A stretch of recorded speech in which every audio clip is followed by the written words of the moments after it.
सणासुदींच्या दिवसांमध्ये बऱ्यापैकी वेगवेगळे पदार्थ आपण तयार करतो. त्यातीलच एक प्रकार म्हणजे पाकातील बेसन पिठाचे लाडू. यालाच बऱ्याच ठिकाणी दामट्याचे लाडू, चुरम्याचे लाडू देखील म्हणतात. बनवायला अगदी सोपे आणि खायला तितकेच चविष्ट हे लाडू तयार होतात. चला मग गीताच किचनमध्ये. यासाठी आपण अर्धा किलो बेसन पीठ घेतलं आहे. मार्केटमध्ये जे बेसन पीठ उपलब्ध असतं तेच मी येथे वापरत आहे. यामध्ये चिमूटभर मीठ घालून याचा आपण घट्टसर असा गोळा मळून घेणार आहोत. पीठ मळून घेताना आवश्यकतेनुसार थोडं थोडं पाणी घालून याचा आपण पिठाचा गोळा तयार करून घेऊया. हे पीठ खूप चिकट असल्याकारणाने परातीला चिकटलेलं जे पीठ आहे ते आपण चमच्याने किंवा सुरीच्या साहाय्याने काढून याप्रमाणे हाताला न चिटकणारं घट्टसर असं पीठ मळून घेतलेलं आहे. अगदीच घट्ट किंवा अगदीच सैल पीठ न मळता याच पद्धतीने आपण पीठ मळून घ्यायचं आहे. या पिठाला आपण 10 ते 15 मिनटं तसंच भिजत ठेवूया. 10 ते 15 मिनटानंतर आपण याच्या पुऱ्या तयार करून घेणार आहेत. यासाठी येथे गोळे तयार करून घेतलेले आहे. या पद्धतीचे सर्व गोळे तयार करून पुरी लाटताना तेलाचा हात लावून मध्यम आकाराची पुरी आपण येथे लाटून घेऊया. पीठ आपलं छान घट्टसर मळलेलं होतं, त्यामुळे ही पुरी लाटताना कोलपाटाला मुळीच चिटकत नाही. पीठ अगदीच घट्ट असेल तर ही पुरी लाटताना फाटते आणि पातळ असेल तर कोलपाटाला चिटकते. या पद्धतीने मध्यम जाड अशा ह्या सर्व पुऱ्या आपण लाटून घेऊया.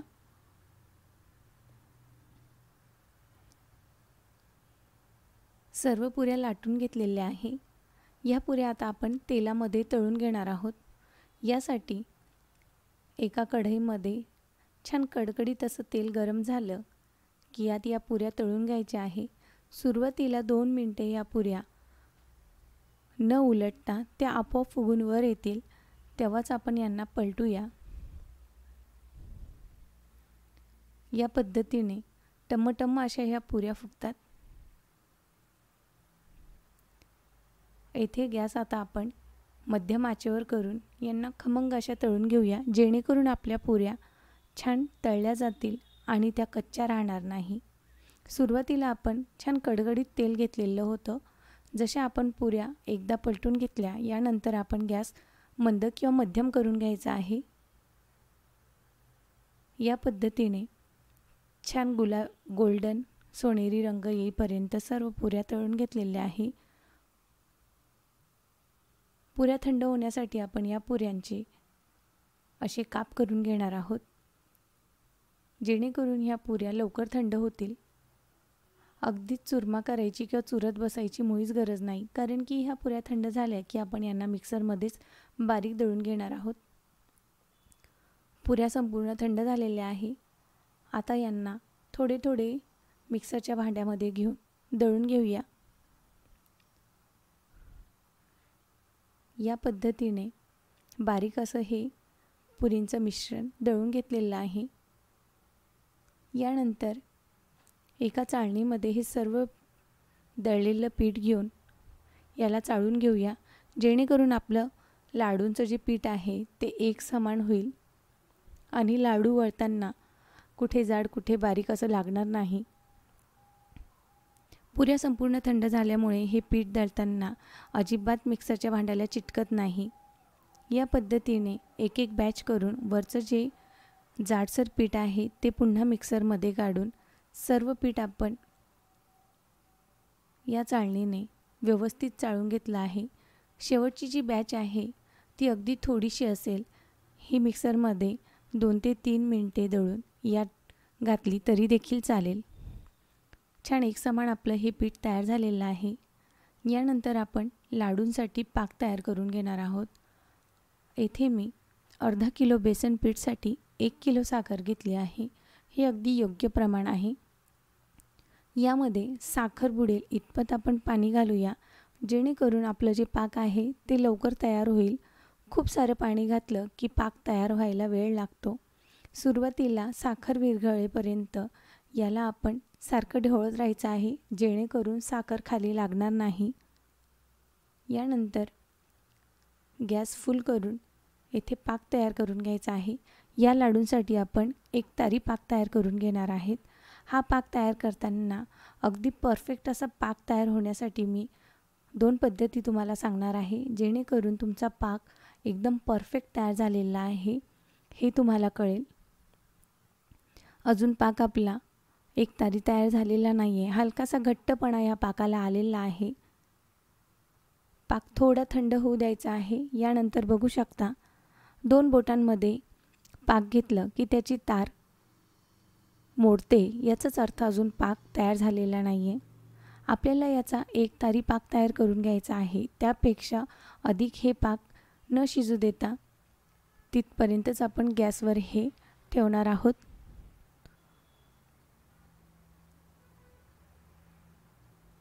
पाक आपलं बऱ्यापैकी घट्टसर असं तयार झालेलं आहे।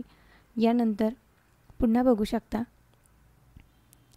आता थोडी नॉर्मल अशी तार तयार होत आहे, परंतु येथे ही तार मोडत आहे, त्यामुळे अजून आपण याला 2 ते 3 मिनिटे शिजवून घेऊया। दुसरी पद्धत म्हणजे एका प्लेटमध्ये मी थंड पाणी घेतलं आहे, यात 4 ते 5 थेंब घेऊन या पद्धतीने एका बाजूला गोळी तयार करून बघायची आहे। पाकाची गोळी तयार होत नाही आहे, ती पाण्यामध्ये विरघळते, याचा अर्थ अजून आपला पाक असा छान तयार झालेला नाही आहे। या पद्धतीने देखील तुम्ही पाक चेक करू शकता, जर तुम्हाला बोटांवर एक तारीचा अंदाज येत नसेल तर। इथे आपला पाक तयार होत येत आहे, त्यामुळे मी गॅस कमी केलेला आहे, जेणेकरून तुम्हाला या पद्धतीचा तार मला दाखवता येईल।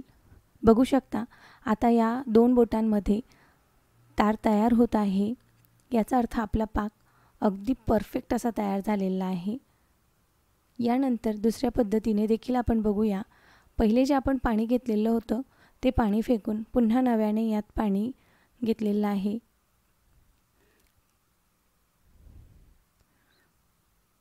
प्लेटमधली जी पद्धत आहे ती आता आपण बघूया। प्लेटमध्ये दुसरं पाणी घेऊन यात आपण 6 ते 7 थेंब पाकाचे टाकून अशी गोळी तयार करूया। पूर्वीपेक्षा ही गोळी छान अशी तयार होते, याचा अर्थ आपला पाक अगदी परफेक्ट असा तयार झालेला आहे। येथे गॅस मात्र लगेच बंद करायचा आहे, यापेक्षा जास्त घट्ट आपल्याला पाक नकोय। बघू शकता या पद्धतीने गोळी तयार झालेली आहे। यानंतर मी येथे 2 ते 3 थेंब पिवळा कलर फूड कलर वापरलेला आहे। हे अगदी ऑप्शनल आहे, तुम्हाला आवडत असेल टाकलं तरी चालेल, स्किप केलं तरी चालेल। फूड कलर आपण पाकात छान मिसळून घेतल्यानंतर तयार करून घेतलेल्या पुरींचं जे पीठ आहे यामध्ये अर्ध्यापेक्षा जास्त गरम असं पाक आपण मिक्स करून घेऊया। पाक गरम असतानाच मिक्स करायचा आहे, जेणेकरून जे पीठ आहे ते गरम पाक छानपैकी शोषून घेईल। हे संपूर्ण पाक एवढ्या मिश्रणाला अगदी परफेक्ट असं आहे। सुरुवातीला तुम्हाला वाटेल की हे मिश्रण जे आहे ते पातळ आहे, याचे लाडू वळता येतील की नाही, परंतु जसजसं आपण हे पाक या मिश्रणामध्ये टाकू तसं तसं ते शोषून घेईल आणि याला घट्टपणा येईल। बघू शकता छान घट्टसर असं मिश्रण तयार होत आहे। यानंतर उरलेला संपूर्ण पाक आपण यात घालणार आहोत। हे पाक घातल्यानंतर हे मिश्रण अजून पातळ होईल, पण हे 5 ते 10 मिनिटं रूम टेम्परेचरवर जरी ठेवलं तरी ते लगेच लाडू वळण्या इतपत घट्ट होतं आणि आपला पाक अगदी परफेक्ट तयार झालेला आहे, त्यामुळे आपले लाडू मुळीच बिघडत नाही। या पद्धतीने उरलेलं पाक छान असं मिक्स करून घ्यायचं आहे। याला याच पसरट परातीमध्ये आपण 5 ते 10 मिनिटं तसंच ठेवूया। बघू शकता 10 मिनिटांनंतर हे मिश्रण छान घट्टसर असं तयार झालेलं आहे। सुरुवातीला जरी हे मिश्रण अगदीच पातळ वाटत होतं, तरी आपलं जे पुरीचं मिश्रण आहे त्याने संपूर्ण पाक शोषून घेतलेला आहे आणि पाक आपलं छान एकतारी आहे, त्यामुळे याला घट्टपणा आहे आणि याची बाइंडिंग पण चांगली आहे। मिश्रणाच्या सर्व कडा आपण खोलून एकजीव असं हे मिश्रण तयार करून घेतलेलं आहे। या मिश्रणाला फॅनमध्ये न ठेवता रूम टेम्परेचरवरच 5 ते 10 मिनटं ठेवायचं आहे. फॅनमध्ये जर तुम्ही ठेवाल तर या मिश्रणाला वरती साखरेची लेयर तयार होईल आणि ती लाडूंमध्ये मुळीच चांगली लागणार नाही. यानंतर हात लावून बघितला तर हे मिश्रण कोमट झालेलं आहे आणि लाडू मळण्यासाठी अगदी योग्य आहे. या पद्धतीने आपण हे सर्व लाडू वळून घेणार आहोत. तुम्हाला हव्या त्या आकाराचे तुम्ही येथे लाडू तयार करून घेऊ शकतात.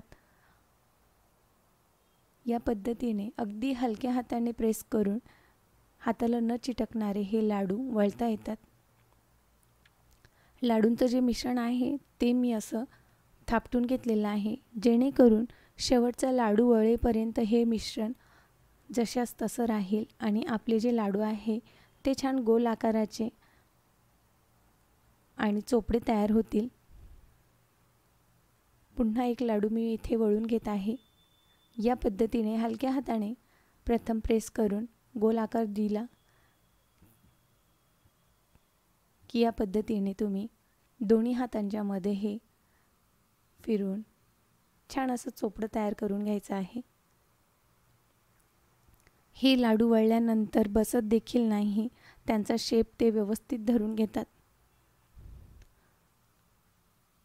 बघू शकता अगदी छान गोल आकाराचे हे रवाळ दामट्याचे लाडू आपले तयार आहेत.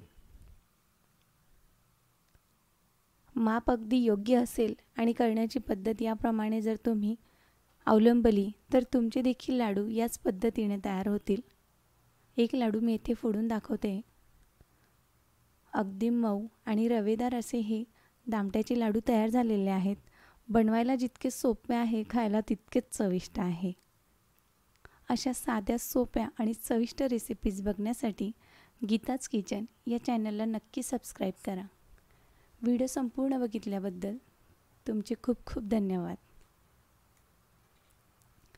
या पद्धतीचे हे लाडू एकदा नक्की ट्राय करून बघा, तुम्हाला नक्कीच आवडेल. व्हिडिओ आवडला असेल तर व्हिडिओला लाईक करा आणि गीताज किचन या तुमच्या चॅनलला नक्की सबस्क्राईब करा. व्हिडिओ संपूर्ण बघितल्याबद्दल तुमचे खूप खूप धन्यवाद.